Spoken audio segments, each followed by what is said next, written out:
Buenas noches, bienvenidos a Observatorio Cotidiano desde su balcón de la economía política. Maestro Eduardo Vega, gracias por acompañarme.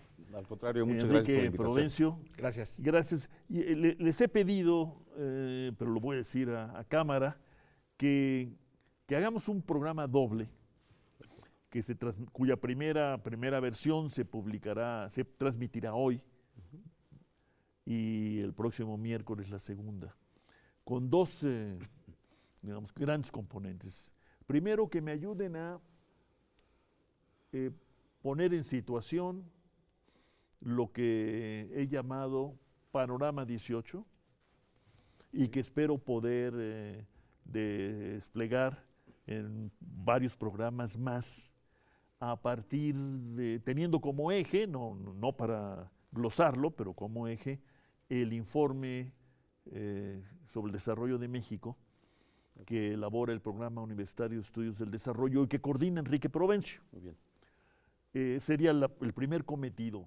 Pero después de eso empecemos a delinear los panoramas recordando lo que es obligatorio recordar, me parece a mí, y que en la turbamulta, la batahola de la sucesión presidencial se nos puede perder, sería muy vergonzoso, que es el tema que abordamos aquí el año pasado, los sismos de septiembre, las tareas de reconstrucción y preguntarnos si en efecto están en la ruta de la transformación que nos recomiendan los expertos y de lo que hablamos aquí también. Pues empezaríamos, si les parece, Eduardo Vega, director de la Facultad de Economía, pero al mismo tiempo presidente del Consejo Económico Social de la Ciudad de México. Así es. Desde estos dos observatorios, ¿qué decir del Panorama 18? ¿En qué habría que poner énfasis? Sabiendo que el panorama pues, va a estar muy revuelto, va a ser muy complejo y además se va a ir enriqueciendo y renovando, espero, a medida que avance la competencia política. Sí, yo creo que de manera sucinta podríamos decir que por lamentables circunstancias no podemos tener expectativas favorables para este 18. ¿Y por qué? En los criterios generales de política económica que están vigentes aún, a pesar de los sismos, lo que se ha señalado como énfasis de política pública, en particular de política económica, son mantener el control a la baja de la inflación, que ya se fue de las manos un poquito, ¿sí? La expectativa era que no creciera más allá del 4.5% y está casi en 7% el año pasado. El segundo énfasis es mantener la obsesión del superávit primario de finanzas públicas, lo cual acota los márgenes de decisión pública para ejercer gasto, promoviendo inversión, empleos o enfatizando estratégicamente acciones como de reconstrucción nacional y de diferentes regiones maltratadas por los sismos. 3, y con esto cierro, se mantiene también como prioridad de política económica el cociente deuda-Producto Interno Bruto, que en efecto está creciendo. Y como esa es otra obsesión, pues ya se anunciaron los recortes al gasto. Los únicos, digamos, rubros de política pública que se beneficiaron con incrementos son Marina, Gobernación, Ejército y temas asociados a seguridad, que no está mal, pero no debiera ser el único énfasis de preocupación nacional. Gracias, Eduardo. Enrique Provencio. Gracias, Rolando. Y en concreto, la expectativa 2018, panorama 18, como le llamas. Yo lo resumiría como un panorama que se mantiene en lo inercial. Un panorama que no cambia trayectorias y que en general creo se caracteriza por mantener un ritmo de crecimiento muy bajo de la economía mexicana, lo cual no ofrece perspectivas positivas ni para la reducción de la pobreza, ni para la reducción de la desigualdad, e incluso es muy probable que el panorama 2018 tampoco ofrezca un panorama positivo para el empleo. Uno de los... Qué bueno que tocas el tema del empleo. Yo confieso, tampoco he hecho mi tarea a fondo, pero estoy desconcertado con los anuncios sobre el tema del empleo. Por un lado se nos habla de que el empleo creció en 800,000 plazas. Sí. Eso es lo que hemos estado reclamando desde hace muchos, un poco, en realidad más, pero 800,000 es una cifra muy alta. Pero al mismo tiempo nos informan que la mayor parte de los empleos creados no pasan de 3 salarios mínimos. Esa es otra información. ¿Por qué preocuparnos por el empleo? ¿Por qué ponerlo como tema, problema, si está resultando favorable? Por dos razones. Primero, porque si bien un resultado de creación de 800,000 empleos, cerca de 800,000 empleos al año 2017 es positivo, por otro lado, no debemos olvidar, y no solamente por un prurito informativo o por algún exceso de otro tipo, académico, por ejemplo, no debemos olvidar que el país requiere más de 1 millón de empleos anuales solo para cubrir la nueva población demandante de trabajo. Sí, es la nueva fuerza de trabajo. La fuerza de trabajo. Ese es un primer punto. 800,000 es bueno, pero necesitamos aspirar a una creación constante de empleos bien remunerados y de calidad en la seguridad social. La segunda razón por la cual hay que poner atención a ello es que, en efecto, como lo dijiste, son empleos que se caracterizan, como han dicho muchos, en especial Norma Samaniego, por empleos precarios, que son empleos que no cubren un requisito de buen ingreso. La mayoría se ubica no en 3, en alrededor de 2 salarios mínimos, lo cual para algunos podrá interpretarse como positivo, porque más vale tener un empleo mal pagado que no tener ninguno. Eso, claro, sobre todo en una sociedad en donde no hay seguro de desempleo, ¿no? Sobre todo, en efecto.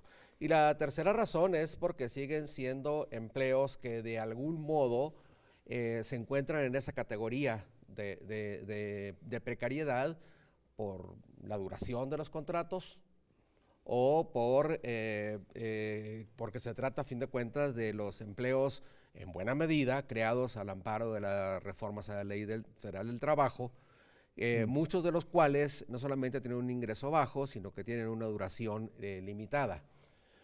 No hay que olvidar que el dato proviene fundamentalmente de los empleos registrados en el Seguro Social. Sí, la noticia es esa, ¿no? Es sí. esa. Sobre eso, que termines. No, bueno, y el punto es muy probable que en 2018 ni siquiera se mantenga ese ritmo de creación de empleos, de ese tipo de empleos. Entre otras razones, porque la tasa de crecimiento de la economía que se avisora para 2018 es muy baja. Es una tasa que en términos de personas, de crecimiento por habitante, se encuentra por abajo del 1%. El del producto sería 2%, 2.1, es, alrededor de eso se ubica, digamos, la media. 2.1, que significa mantener la tendencia de que algunos han llamado de cuasi estancamiento, porque en términos de crecimiento por habitante es prácticamente nulo. Alrededor de 0.6%. La famosa trampa de crecimiento lento o algo así que llama Jaime Ross, ¿no? Efectivamente. Entonces, bajo crecimiento, una derrama hacia empleo e ingreso muy baja, probablemente una reducción de los salarios reales en 2018, dado que el crecimiento de los salarios anunciados a partir de los mínimos en la Comisión Nacional de Salarios Mínimos no cubre ni siquiera el deterioro o la pérdida de poder adquisitivo de 2017, que resultó no solamente de esta inflación de alrededor del 7% que mencionó Eduardo Vega, sino sobre todo de un crecimiento de los precios de la canasta básica de más del 10% durante 2017. Le hemos prestado poca atención a ese componente, ¿no? Que es lo que ha hecho, de acuerdo a las evaluaciones del Coneval, que los índices de pobreza laboral otra vez hayan crecido durante los últimos 2 trimestres, segundo y tercero de 2017 y seguramente también durante el 4º trimestre de 2017. Eduardo, me queda 1 minuto. Sí, yo insistiría en lo que señala Enrique. Son empleos no empleados. Es decir, son empleos insuficientes, precarios y temporales. Entonces hay una discusión metodológica, si esos 800,000 empleos son de 800,000 empleados, o si fueron que estuvieron empleados 3 meses, estuvieron desempleados un mes, se volvieron a emplear, se desemplearon y estuvieron otra vez empleados a final del año. Entonces pueden ser empleos, pero no necesariamente mexicanos empleados en ese mismo número, lo cual es insuficiente, precario y no basta para tener Claro, y en la perspectiva del favorables. crecimiento, pues esta situación Sí. refuerza Sí. las tendencias al crecimiento lento. Es decir, no se puede esperar que el mercado interno se nos aparezca boyante de Así es. repente, ¿no? Así es. Exactamente. Vamos a una pausa y entramos al segundo tema que anuncié, que es sismos, reconstrucción, transformación. ¿Cómo no?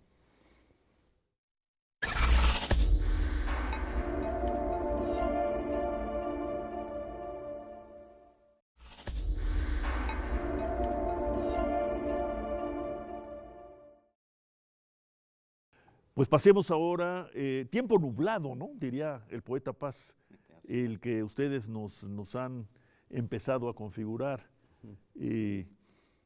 Esperemos que no se oscurezca, ¿no?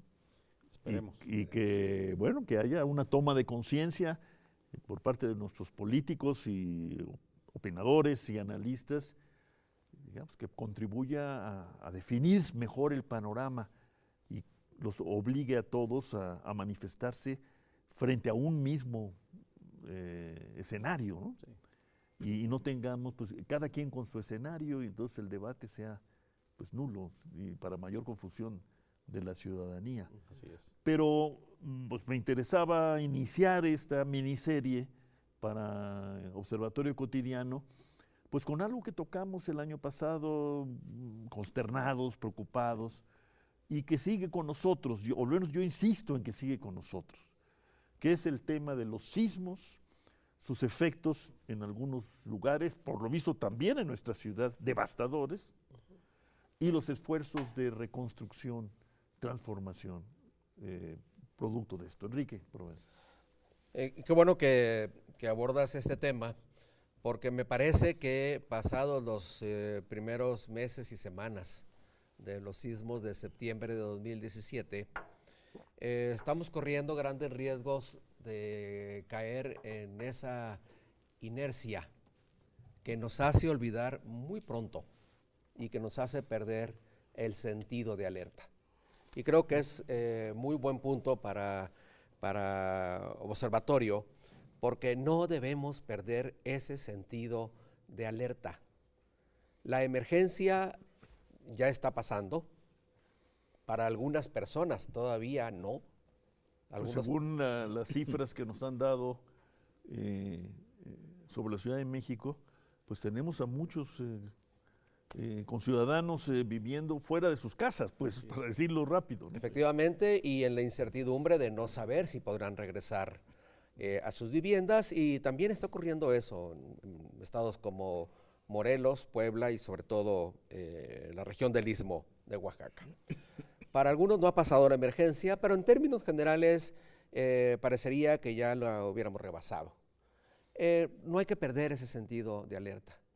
Y sobre todo, visto el problema en el ciclo de ocurrencia, atención, recuperación de un desastre, necesitamos asumir plenamente como país, como gobiernos federal y estatales y municipales, que tenemos que poner mucha atención durante 2018 a la prevención y a la recuperación, esa recuperación transformadora que mencionas, y no dejar de lado el debate. Es cierto que el primer semestre de 2018 será un semestre difícil para debatir cuestiones sustanciales, por ejemplo, la de la gestión de riesgo. Pero al margen de lo que ocurre en las campañas, necesitamos mantener la alerta, mantener ese sentido de urgencia para pensar mejor qué reformas debemos hacer a las políticas de protección civil, a las ahora llamadas políticas de gestión integral de riesgos, para prepararnos mejor, anticiparnos en todo lo que podamos y sobre todo realizar una reconstrucción que no repita los errores del pasado. Sí, Y que to- no sea reposición que no de los sea errores, eso, simplemente, ¿no? y que sea realmente una reconstrucción transformadora. Estás hablando desde en una perspectiva general, o sea, no de la Ciudad de México, No de la, sino no de la Ciudad de del conjunto México, del territorio sino del afectado. conjunto, exactamente, del conjunto del territorio afectado, porque si bien las manifestaciones más visibles de los sismos, sobre todo los del 19 de septiembre de 2017, se observaron en la Ciudad de México, sobre todo por los edificios colapsados.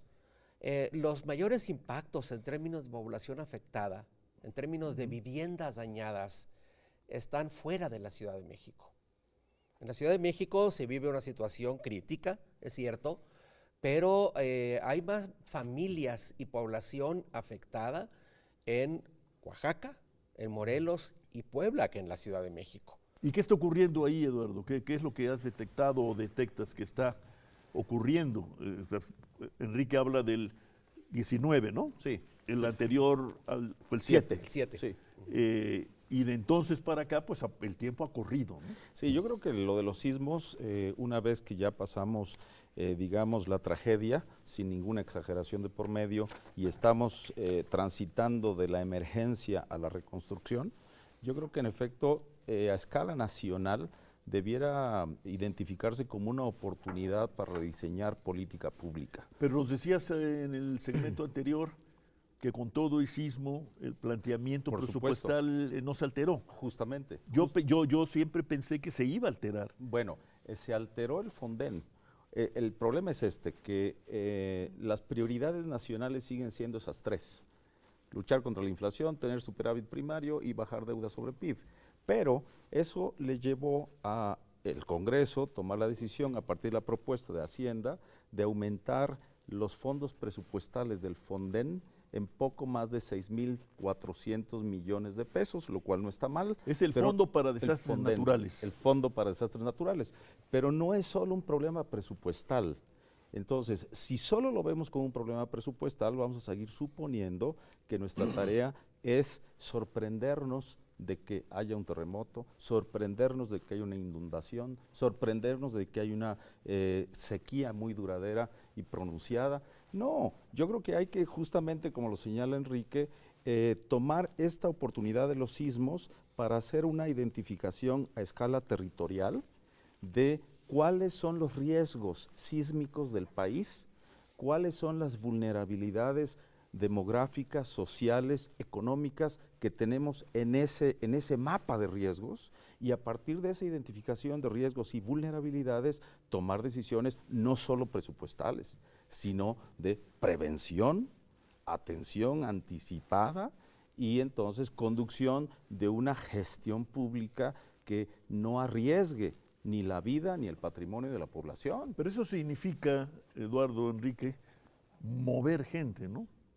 O sea, hay que, por ejemplo, hace mucho que se habla de la cantidad de mexicanos que están en riesgo inminente porque viven al lado de los ríos que de repente crecen y se los llevan, etcétera, ¿no? Hace mucho se dice. Sí. Y al mismo tiempo dicen los gobernantes, los responsables, pero ¿qué quieres que yo haga?